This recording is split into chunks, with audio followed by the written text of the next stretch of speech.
Yours is the only consciousness you've ever experienced. As lonely as that sounds, it is nevertheless true. There's no way to escape the locked vault of your mind, with one exception.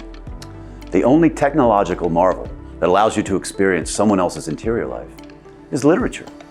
Mind reading is possible, but only in novels, poems, and short stories.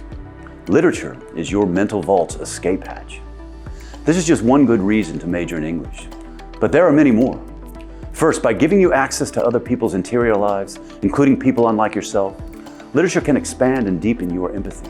Second, since literature is built from language of the highest quality, majoring in English will enhance and sharpen your linguistic skills. Third, literature gives you a place to contemplate the most pressing issues in our world, from racial injustice to environmental devastation. The best literature doesn't simply explore ideas, it allows you to experience them. Finally, all of these mental enhancements perfectly match the top skills employers want, including critical thinking, communication, and collaboration. Here's how all of this can work in real life. When I was 24, I had my heart broken. And for a year, I could not stop ruminating over this heartbreak.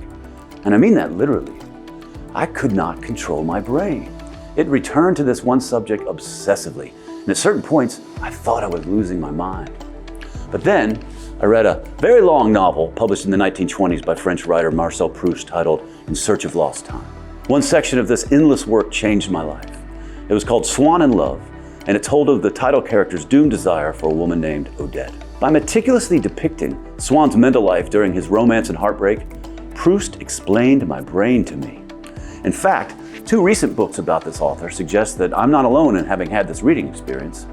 One is called How Proust Can Change Your Life. The other is called Proust Was a Neuroscientist. Speaking of neuroscientists, one thing that they are starting to agree on is that our consciousness is ultimately an elaborate illusion created by our brains. And that is good news for literature.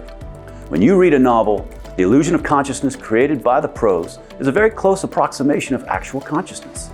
All of this makes us less lonely inside and also more skilled at understanding how other minds work. Psychologists call the power to read other people theory of mind. Think of literature as your theory of mind fitness machine. When you visit Rhodes, please sit in on an English class and let our professors open your mind to new experiences, new ways of thinking, and other brains.